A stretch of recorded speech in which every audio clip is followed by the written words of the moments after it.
இன்னைக்கு நம்ம என்ன வீடியோ பார்க்க போறோம்னா, அங்கன்வாடி ரிசல்ட் வந்து வந்துடுச்சான்னு வந்து நெறைய பேர் கேட்டிருந்தீங்க. அங்கன்வாடி ரிசல்ட் வந்து வந்துடுச்சு. எந்த மாவட்டத்துக்கு வந்திருக்கு, அப்புறம் அத வந்து எங்க போய் பார்க்கணும் அப்படிங்கிற ஒரு ஃபுல் டீட்டெயில்ஸ் தான் வந்து இந்த வீடியோல பார்க்க போறோம். அங்கன்வாடிக்கு வந்து நம்ம எப்போ வந்து இன்டர்வியூ அட்டெண்ட் பண்ணோம்னா, ஏப்ரல்ல இருந்தே வந்து எக்ஸாம் நடந்துட்டு தான் இன்டர்வியூ நடந்துட்டு தான் இருந்துச்சு. ஏப்ரல், மே, ஜூன், ஜூலை, ஆகஸ்ட் வரையுமே நெறைய பேருக்கு இன்டர்வியூ நடந்துட்டு இருந்தனால தான் இவ்வளவு நாள் ரிசல்ட் வந்து வெளியிடல. இப்போ ஆகஸ்ட் 20ஆம் தேதியில இருந்து ரிசல்ட் வந்து நமக்கு வெளியாக ஆரம்பிச்சிடுச்சு. எந்த மாவட்டத்துலனா தூத்துக்குடி மாவட்டத்துலலாம் ஃபுல்லா எல்லாருக்குமே வந்து ரிசல்ட் வந்து வெளியாயிடுச்சு. ஃபர்ஸ்ட் தூத்துக்குடி மாவட்டத்துக்கு தான் வந்து ரிசல்ட்ட வந்து வெளியிட்டாங்க. இப்போ வந்து எல்லா மாவட்டத்துக்குமே வந்து ரிசல்ட் வந்து வெளியாயிடுச்சு. ஆனா எல்லாரும் எங்களுக்கு இன்னும் வரல, எங்களுக்கு எப்போ வரும்னு கேக்குறாங்க. ஏன்னா ரிசல்ட் வந்து அங்கன்வாடி ரிசல்ட் எந்த ஒரு வெப்சைட்லயோ இல்லனா நமக்கு வந்து போஸ்ட்லயோ வந்து நீங்க ரிஜெக்ட் ஆயிட்டீங்கன்னு அனுப்ப மாட்டாங்க. யாரு ஒருத்தர் வந்து செலக்ட் ஆயிருக்காங்களோ, ஒரு ஊர்ல ஒரு போஸ்டிங் இருக்குன்னா அதுக்கு நம்ம 500 பேர் வந்து இன்டர்வியூ அட்டெண்ட் பண்ணியிருப்போம். ஆனா அதுல ஒரே ஒரு ஆள் தான் வந்து செலக்ட் ஆக முடியும். ஒரு போஸ்டிங் எதுனா ஒருத்தர் தான் செலக்ட் ஆக முடியும். அந்த ஒருத்தர் செலக்ட் ஆனவங்களுக்கு மட்டும்தான் வந்து போஸ்ட்ல நீங்க செலக்ட் ஆயிட்டீங்க, ஜாயின் பண்ணலாம்னு வந்து அனுப்பியிருப்பாங்க.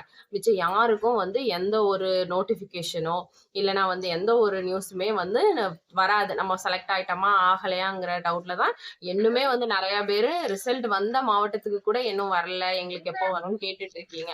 இது வந்து நீங்க எப்படி போய் ரிசல்ட் செக் பண்ணணும் அப்படின்னா, நமக்கு இருக்கிற ஒரே ஆப்ஷன் வந்து நம்ம நேரடியா போய் இப்ப நம்ம இந்த ஸ்கூலுக்கு வந்து அப்ளை பண்ணியிருக்கோம்னா அந்த ஸ்கூல்ல போய் விசாரிக்கலாம். இல்லைன்னா உங்க உங்க பக்கத்துல யாராவது ஒர்க் பண்ணிட்டு இருந்தாங்க ஐசிடிஎஸ் ஆபீஸ்லனா அவங்க மூலியமா வந்து நீங்க தெரிஞ்சுக்கலாம். இல்லைன்னா கண்டிப்பா இப்ப டீச்சருக்கு வந்து அப்ளை பண்ணியிருந்தீங்கன்னா வந்து அங்க அந்த ஸ்கூல்ல உதவியாளர் வந்து இருப்பாங்க. அதனால அங்க போய் நீங்க விசாரிச்சீங்கன்னா அவன் எங்க ஸ்கூலுக்கு டீச்சர் போட்டாச்சு அப்படின்னு வந்து அவங்க சொல்லுவாங்க. இந்த ஒரு மெத்தட்ல மட்டும்தான் வந்து நம்ம வந்து அவங்களுக்கு அந்த ஸ்கூலுக்கு வந்து வேக்கண்ட் ஆயிடுச்சு, அவங்களுக்கு வந்து வேலை போட்டாச்சுங்கிறது வந்து தெரியும். மற்றபடி இப்ப நீங்க செலக்ட் ஆயிருந்தா உங்களுக்கு வரும், இல்லைன்னா வந்து நமக்கு தெரிய வாய்ப்பே இல்லை.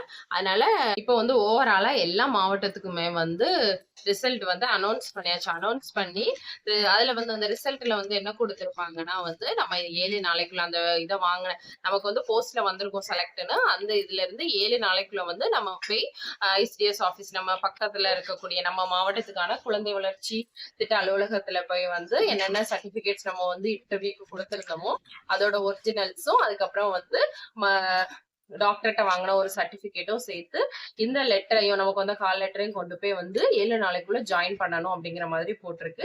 அதனால உங்களுக்கு வரலன்னு கேட்கறவங்க எல்லாருமே வந்து நீங்க எந்த ஸ்கூலுக்கு அப்ளை பண்ணிருக்கீங்களோ அங்க போய் வந்து நீங்க கேட்டு தெரிஞ்சுக்கிட்டாதான் வந்து நமக்கு ரிசல்ட் வந்துட்டா இல்லையான்னு தெரியும்.